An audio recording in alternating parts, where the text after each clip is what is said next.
Okay, so the presenter had prepared a video recording of her presentation. Yes po.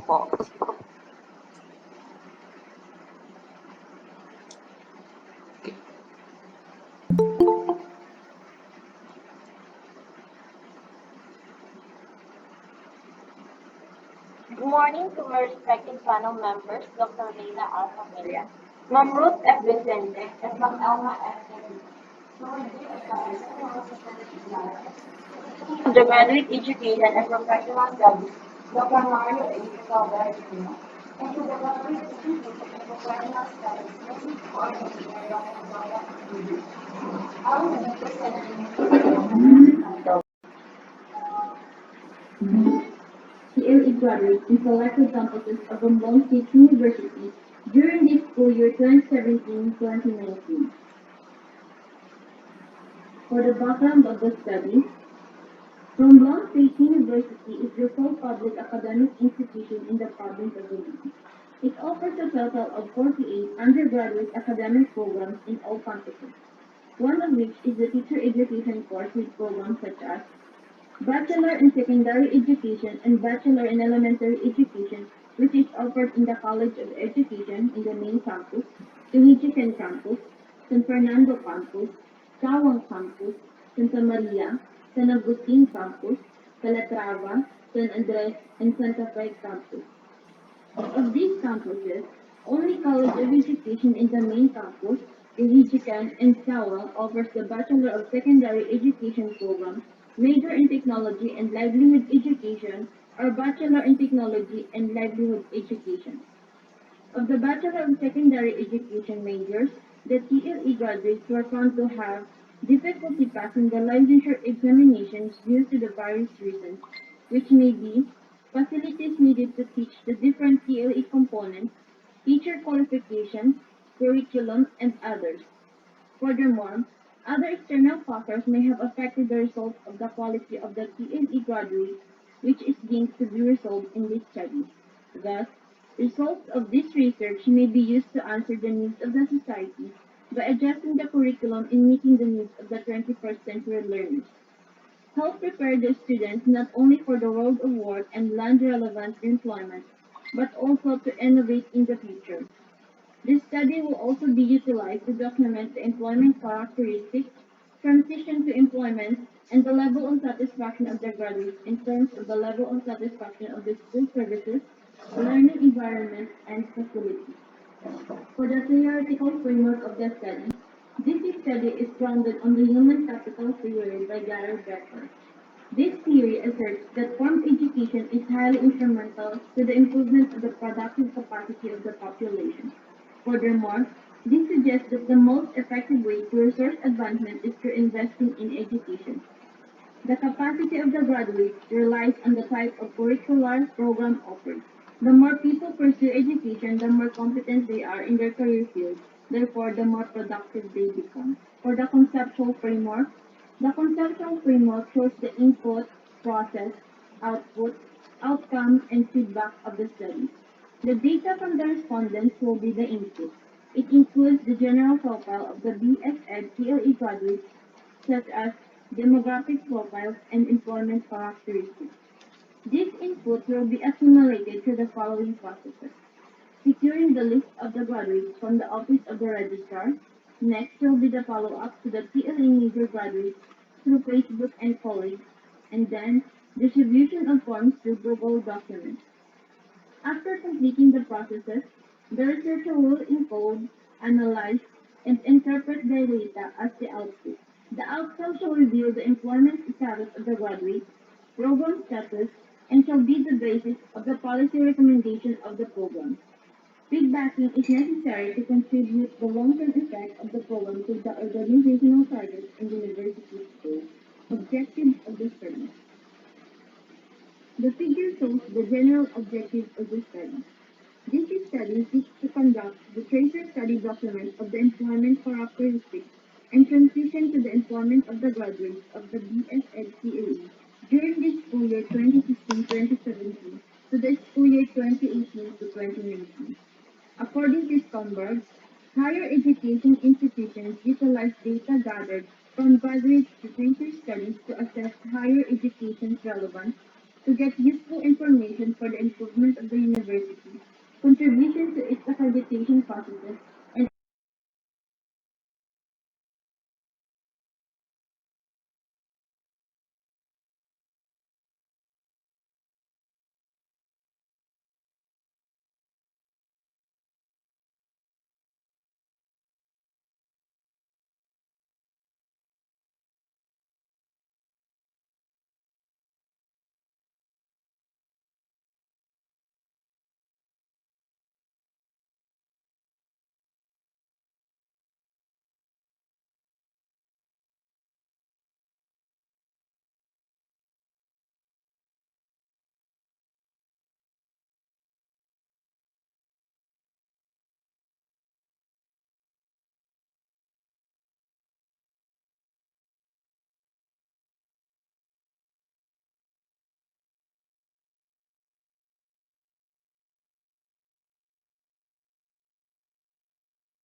Okay, thank you, sir. Good morning, Sir Jofel, and good morning, Ma'am Karen, and good morning, Ma'am Laila, and Ma'am Elagan, and Ma'am Ruth Vicente. Um, Good morning, ma'am. Good morning Good po. morning po. The question that I have, actually, this is not a question, but then I am just referring to the studies that the TLE students are actually doing right now, because I have one group of students who are actually doing this research in undergrad. And I also have employability quotient in TLE, the same, basically the same study that you are having. Employability quotient is a little bit different, but basically it is leading to that. What I am suggesting though, if Mom Sita will agree with me and my fellow panelists will agree with me, this is just what I'm seeing. To me, the study, the question, I mean, the problem is a little bit of undergrad study. My suggestion would be, we are looking into, the undergrad students are actually looking into the employability of TLE graduates.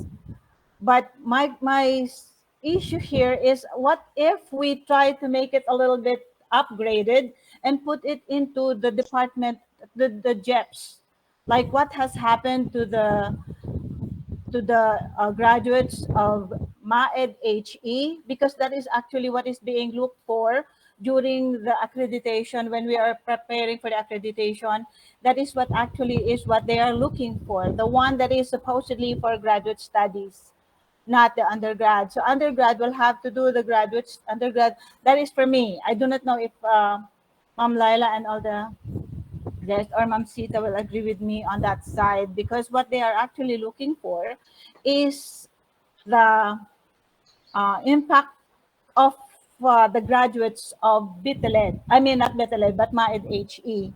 So if somehow the same process, however, is what Nam Karen will do, but the thing is, he will just, or she will just have to upgrade it to, instead of using TLE under graduate students, upgrade it to MAED HE, and maybe somehow look for MAED HE from 10 years back to the present, and ask for, I mean, check for whichever is, I mean, impact assessment is very important in accreditation. And this is what actually, one of the things that Ma'am Karen is actually looking for. Make use of this study as part of pang-boost sa accreditation natin. So this is what I have in mind. Upgrade it, instead of using the TLE, use MAED. Pero 10 years back, because there are some graduates, there are quite a number of graduates already of MAED. So maybe we can trace them back, put them in the clear picture, put them in the limelight, put them in the picture, and make use of it para mas updated ang JEPs with regards to kung ano yung researches na ginagawa ng JEPs. Yan po.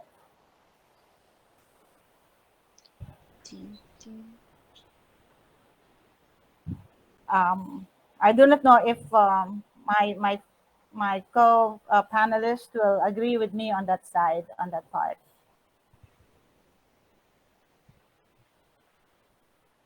Yes, sir.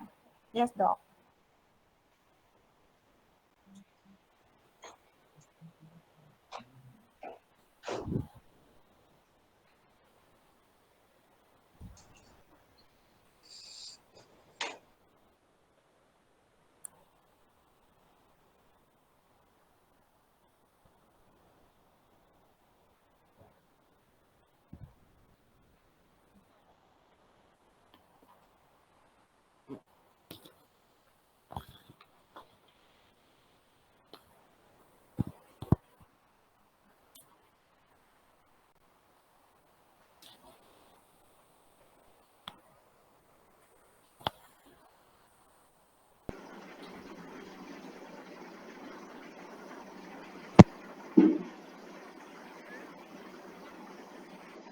Wala po, ma'am. Medyo mahina talaga yung audio.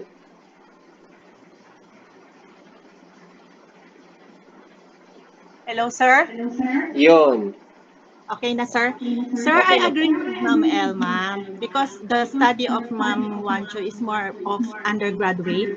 So maybe I agree with her that we have to upgrade it for accreditation purposes. And that's my idea. And then, but before that, we have also to consult the advisor regarding that. And then with regards to this proposal, I have read, I have observed that it did not follow the right format of the JEPs. I think, sir, do you have the format for the thesis proposal? That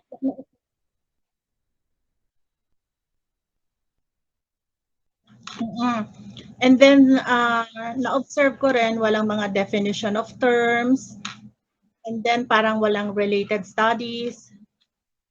But that's what I have observed with the proposal. And then she has cited so many references but parang hindi ko yun nakita sa loob ng literature. That's one of my observation also. And then with the statement of the problem, kung mapupush through itong proposal niya, she has to be synchronized with the instrument. And there are some problems that were not stated in the instrument, especially with problem number 3. So yun. So if ever this would be fished through, ano lang nga, parang pang-undergraduate lang siya na thesis. So dapat nga, this is a graduate school's thesis. It has to be upgraded. At I agree with Ma'am Elma na dapat nga i-trace na lang yung mga graduate ng MAED. That's all, sir.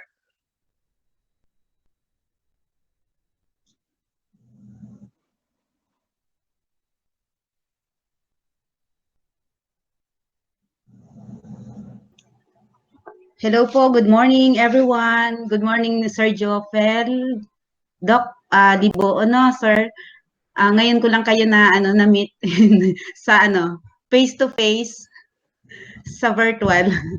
Ganyan, ayan pa po, kasi tinitingnan ko yung profile niyo is hindi ko makita. Tapos yung mga pictures doon, ang dami niyong kasama, hindi ko maalaman saan po ba kaya dito si Sir Libu.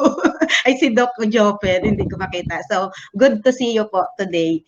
And then, Doc Mar, good morning po. Yan, na-miss po namin kayo. Then, si Ma'am Elma, Ma'am Ruth, and Ma'am Sita, good morning po sa inyong lahat. At saka po, especially sa ating, good morning sa ating pong researcher, no, ang ating presenter today, si Ma'am Karen, no, naging estudyante ko ito talaga sa sa MAED. So anyway, ang sabi yung kay Ma'am Galiga, although good yung kanyang suggestions, no. Pero bago ako pumunta sa suggestions ko, tanungin ko po muna si Ma'am Karen. Ano po ba talaga yung gusto ninyong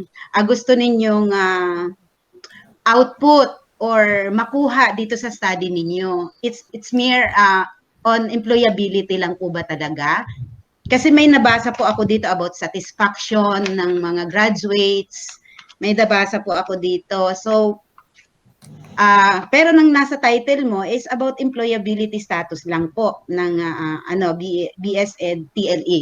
Ano po ba talaga yung before going to suggestions?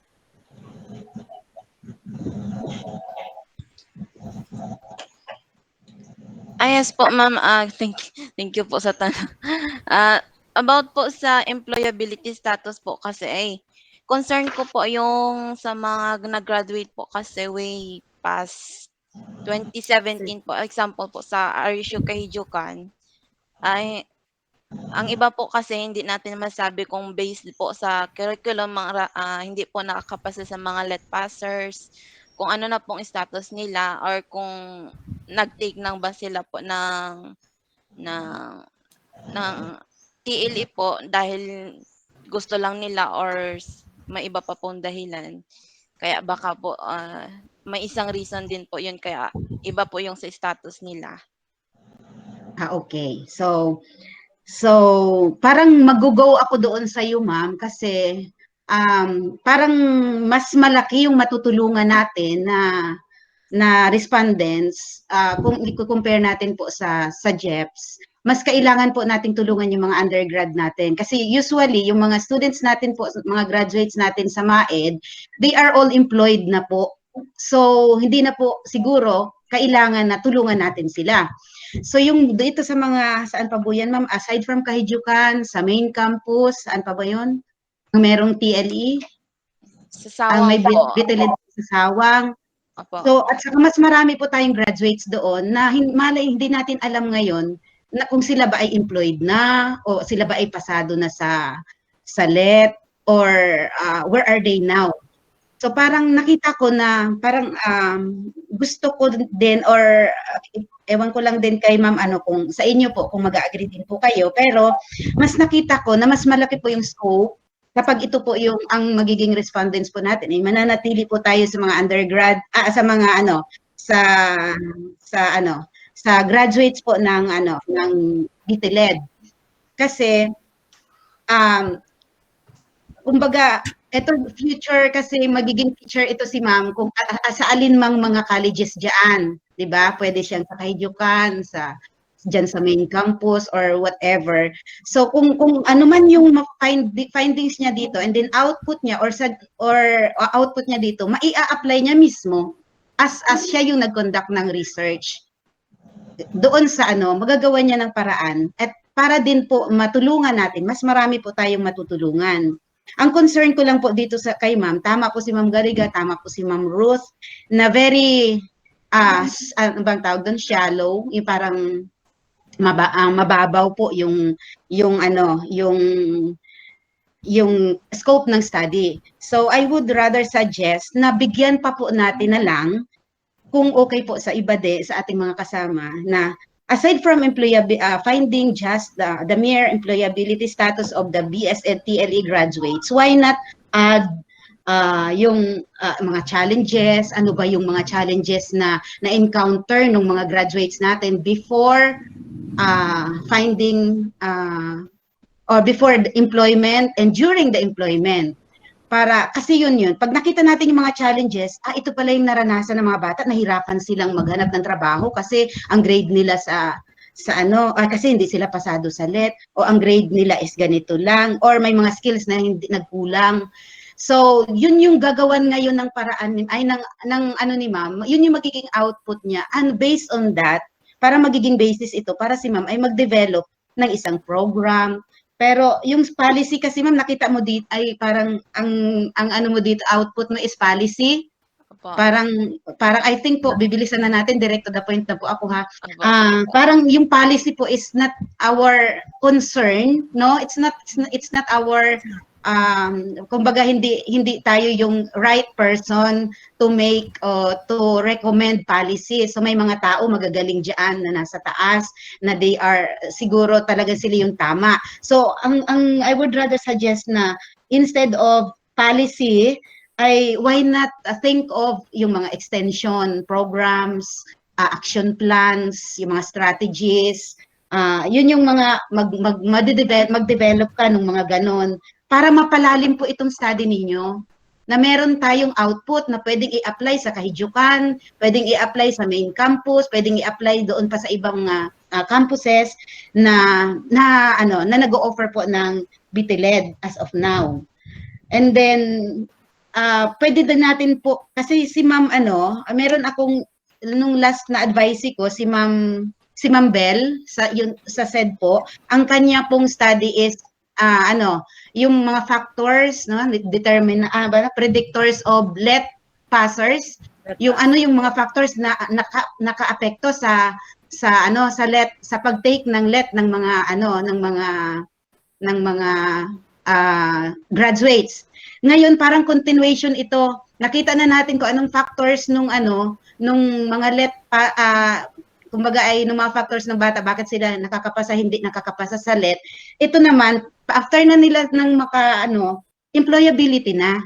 So pagkatapos nilang makapasok, makapasa sa board, employability na. So parang tingnan natin bakit kaya yung iba madaling makapasok, yung iba hindi nakakapasok, or parang continuation. At yun ang maisasuggest ko dito, ma'am, sa yung unang sa introduction mo po ba yata yon? Nag-cite ka po dito ng mga causes kung bakit hindi nakakapasa, pero wala kang related LET. So to make the statement strong siguro, magbanggit ka. So I would suggest itong kay Ma'am Bel, pwede mong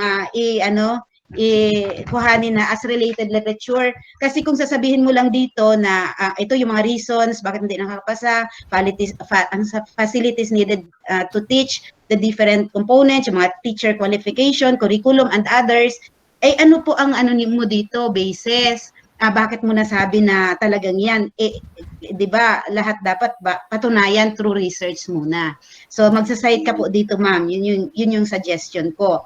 Dito po sa sa title mo, pwede po sigurong gawin na lang, dagdagan natin ng determinants or factors or predictors na nakaka-affect sa affecting the employability, and then challenges. Yung mga challenges na experience ng ating mga graduates in before and during employment. Parang medyo malalim. And then dagdagan natin basis for ano yung iyong output na gusto. Action plan, wag na po yung policy, ma'am, ha. Action plan, ano pa ba yun? Anong tawag dito? Action plan, yung mga strategic plan, extension na programs. Yun. Kung alin po. Yun po ay kung okay lang po sa inyo, yung suggestion ko.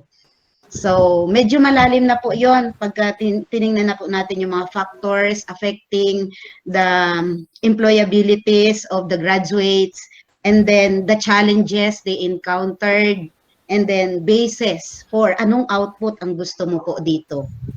Para yung output na yon, pwede nating i-suggest sa mga colleges na nag-o-offer ng TLE, ng DTLED. And then another one, ang dami ko po ang nakita, ang dami ko po pasensya na po, ma'am, pero hindi ko po ito ipipinpoint just to, para makita lang na may mali kayo. Gusto natin ma-improve po yung ating, yung ating study, kasi lahat naman po tayo magbe-benefit niyan. So, dito po sa respondents, ang nakalagay nyo po sa scope is, ang focus nyo lang po is sa, tawag dito, yung mga graduates lang po, no? Okay.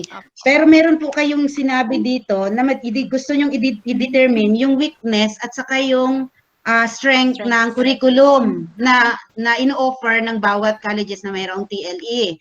Ngayon, kung yan po, ma'am, ang gusto mong makuha, para pong magkakaroon po tayo ng respondents bias.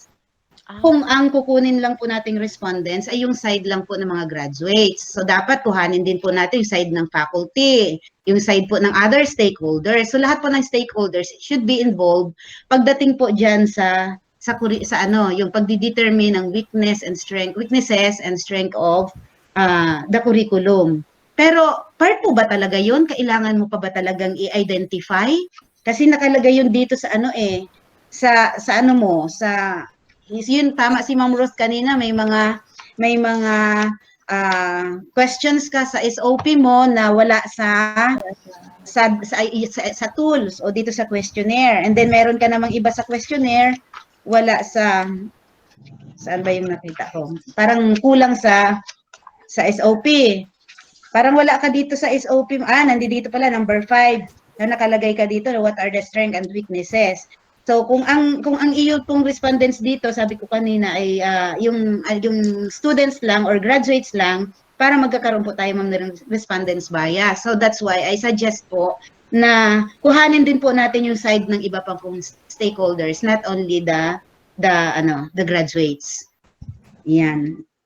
Yan po ay kung dito sa number 6, ma'am, ha, wag na po yung policy recommendation. Ano pa po ba yung nakita ko kanina? Yan. So, dito Ito na lang po siguro sa paper po ako ma'am magsusulat ng suggestions no kasi we are running out of time. So that's all po. Kung yung suggestions ko po is just suggestions. Kung okay lang po sa inyo lahat din po. Thank you so much. Good morning. Okay, so once again, we have a remaining of 10 minutes aside for Ma'am Wanso. Ma'am Wanso, is there something that you would like to clarify from our panel members?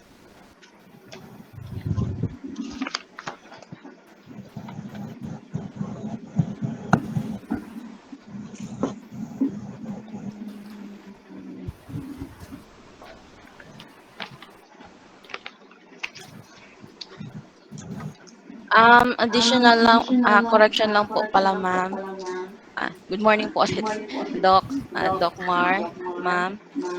About po pala sa studies din po ng TLE, yung example po kasi na nasama yung sawang at ang BTLED po kasi ay bago lang po sila, Bachelor of Technology in Livelihood Education. Bali yung nauna po sana sa RSU Kahijukan na kaya po siya na-related po sa study ng employability status school year 2017 to 2019 dahil po ay bagong offer lang po siya sa Kahijukan. Then nag-end lang po siya ng 2021. Balikon ko lang po sana ay 3 years. Then yung RSU Sawang po ay hindi po pala nakasama kasi bago lang din po yung BTLED po nila. Wala po silang offer ng BS Ed Major in TLE po.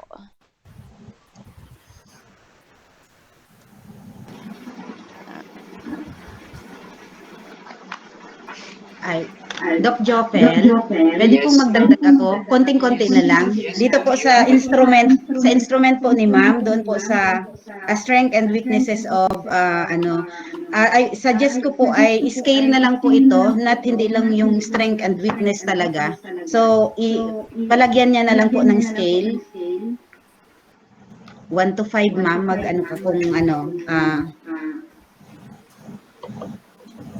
kung kaya. Sige po, Doc. Para mas madali pong sa iyo din po. Nakita ko kasi dito may mga open-ended questions, no? Mahirap po yun i-consolidate or ano bang tawag doon? I-analyze, no? Kasi yun ay usually ginagamit pag open-ended questions ay sa mga ano ba yun? Opo, sa mga qualitative research. So, I suggest po, nalagyan nyo na po, mag-isip na po kayo ng mga possible answers ng ating mga respondents. And then, kayo na lang po maglagay para check na lang po sila. Okay, thank you po.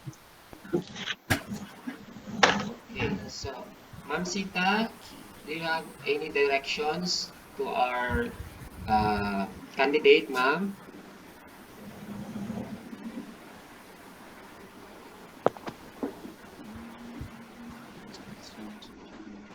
Yes, sir. Good morning. Yes, ma'am. Good morning po. Good morning sa mga magagaling na mga panel. Okay, sir. First, yung kay Ma'am Elma, yung coverage ng study, gusto niya yung sa sa graduate school.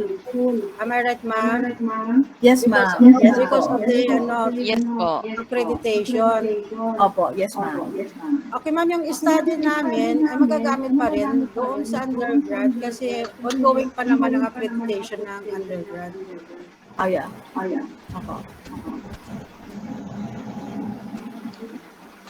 So, if possible, huwag na natin baguhin yung study, ma'am, kung pwede.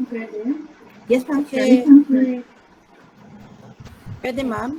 Kasi magagamit Yes, pa rin sa accreditation sa level 4 sa excuse me, sa undergrad. Next, yung about Ma'am Ruth, about the format of the thesis, medyo nagulat din ako. Kasi use ako na chapter 2 is related studies. Methodology. Kaya sabi ko, bakit ganito? Kaya tinawayan ko si Karen. Ganito na ba talaga? Yes, ma'am. Yes. So, yun. Sana naging pinigay yung info noon pa. Kasi nung nagbabrowse na lang ako nung kay Karen, nakita ko parang iba. Sabi ko, sigurado ko ba ng chapter 2 is methodology? Ka-insit nga niya sa akin yung So, yun po. Then, yung kay Ma'am Laila, Ma'am Laila, pwedeng i-deliso na lang namin yung study namin. Gano'n na lang, ma'am. Mamaya po, Ma'am Sita, mamaya po mag-uusap pa naman sila. Magde-decide po sila Yun mamaya lang po sa suggestion ko close. po. Yun lang po ang mako-comment ko. So, bahala na yung panel na mag-uusap. Okay po. Thank you, Ma'am Sita. So, Okay, with thank you, this, sir. with this, we will request first the candidate and the advisor to please leave the virtual space for the panel members to talk with regards to the setup of this thesis of Ma'am Wanso. May I request Ma'am Sita and Ma'am Wanso to leave first the virtual space. Okay. Ma'am and Doc, kayo po ang bahala. Ano ang consolidations niyo doon? Ma'am, sino mauna? And this is off record po This is off record. Ika-cut ko po ito.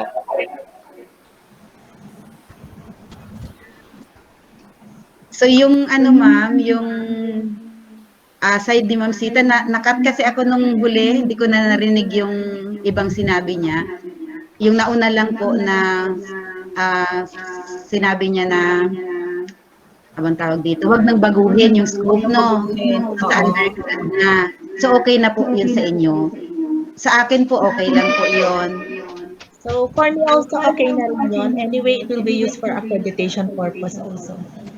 Ang sa amin kasi ma'am dito, meron kasing sa undergrad namin, merong employability studies na ginagawa right now. Kaya kung ang gagawin niya is, since sinabi niya kanina na wala ang sawang, and basically yung sa kanila sa kahidyukan is not that many, or kasi simula lang din naman nila.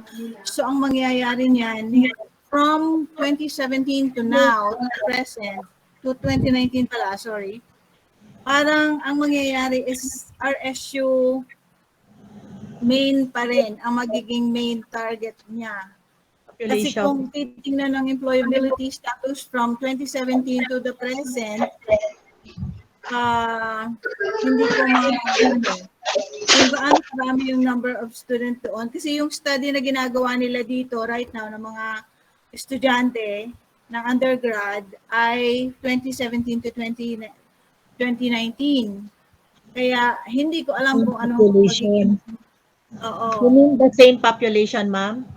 Kung the same population po ang gagamitin. Kasi ang population ng kahidyukan, kung idadagdag niya dito, so siguro ang mangyayari niyan, kung halimbawang ganun ang gagawin, para magkakaroon ng comparative studies kung ano yung nangyayari sa kahidyukan and dito sa Romblon, sa RSU, main, para hindi ko alam kung paano nangyayari dyan.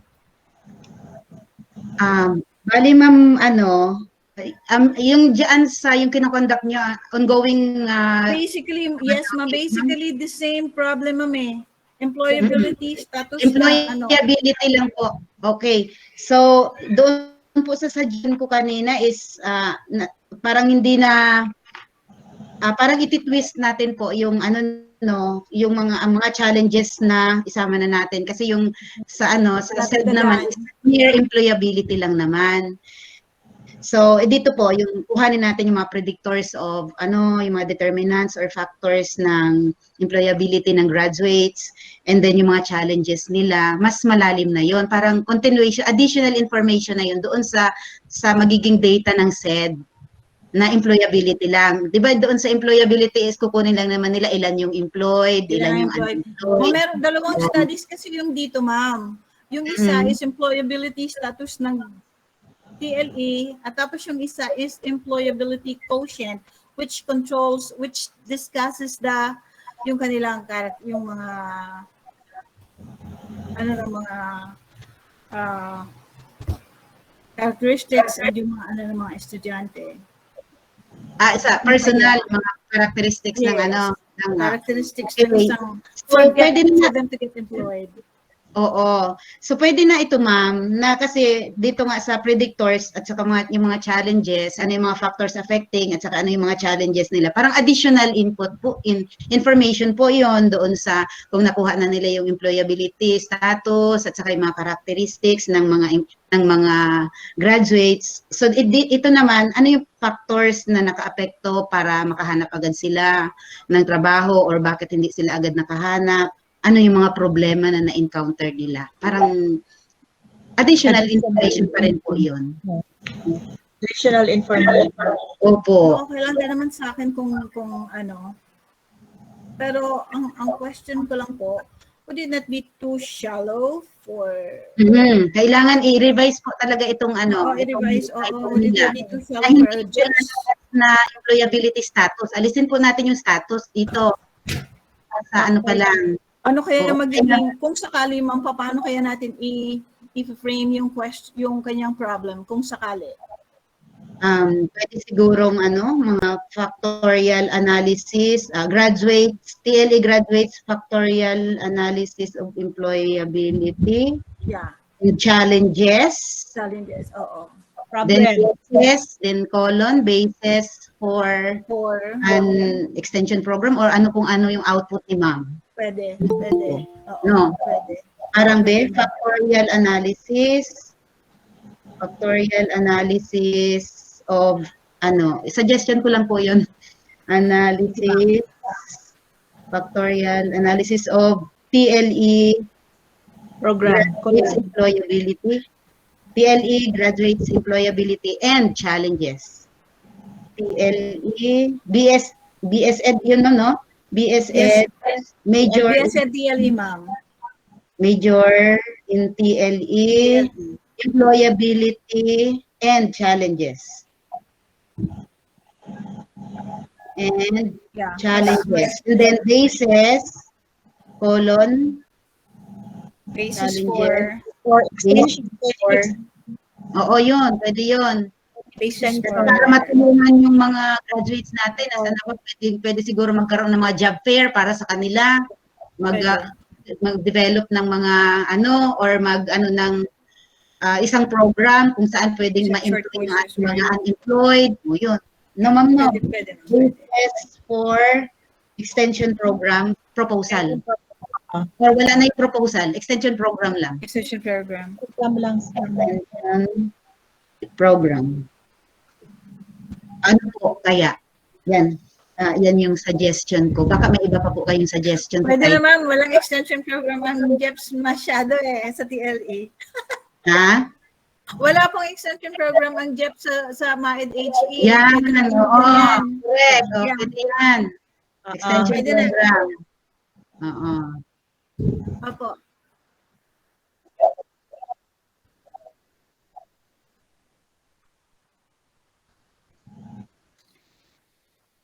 Yes, sir.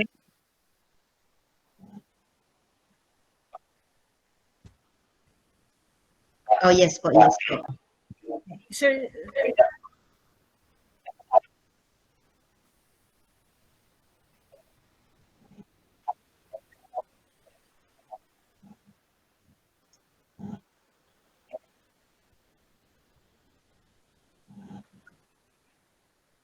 Ano sa inyo, ma'am?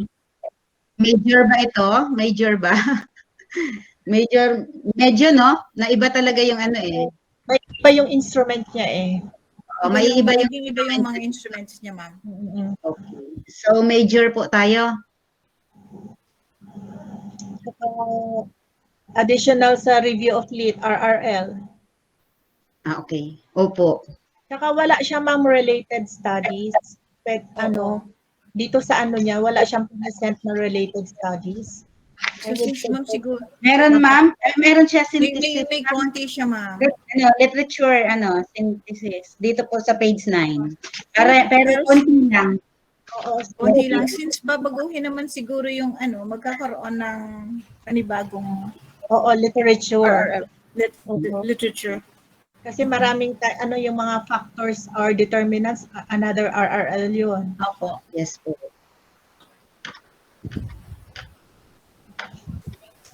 Ma'am Lai, Po.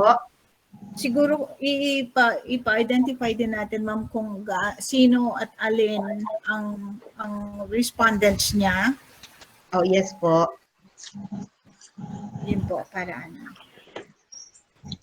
Also,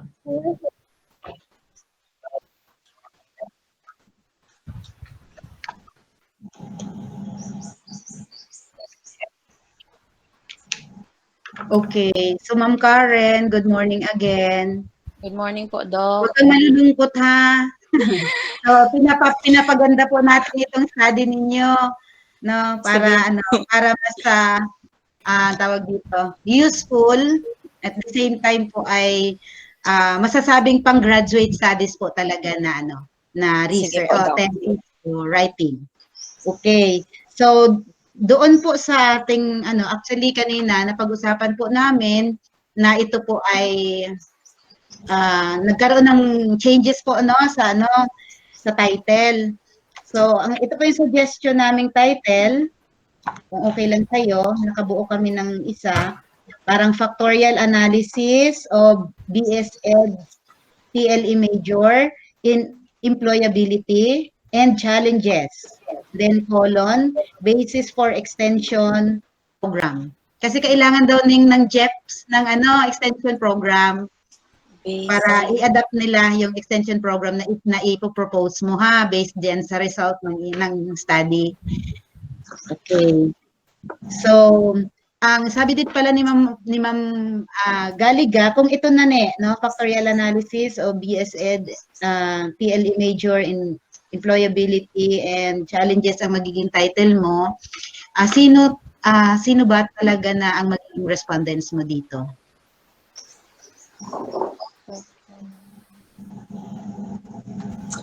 The same na lang po, ma'am. Kung sa mga graduates po. Sa graduates, hindi mo kukunin yung employer, yung side ng employer. Kasi possible yun Possible na doon sa mga challenges, magkaroon ng tawag dito, parang kung magkakaroon ba ng congruency yung challenges na nakita ng employer at saka yung na-experience ng mga estudyante, ng mga graduates. Sige po, Doc. Pwede po siya i-add na lang po. Pero po, Doc, hindi po yung content sa mga self-employed po, kung sakali. Sa mga self-employed. Opo. Self-employed, sino ang mga possible na nila? Kung halimbawang,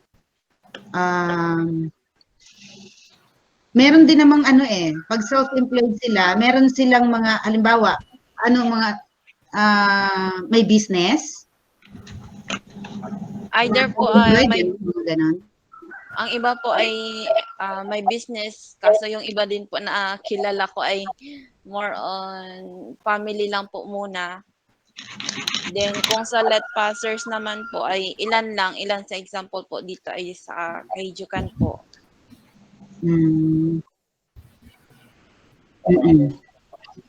So pa, Ma'am Galiga, Ma'am Rose, okay lang po sa inyo na ang kanyang respondents po is graduates lang? okay lang.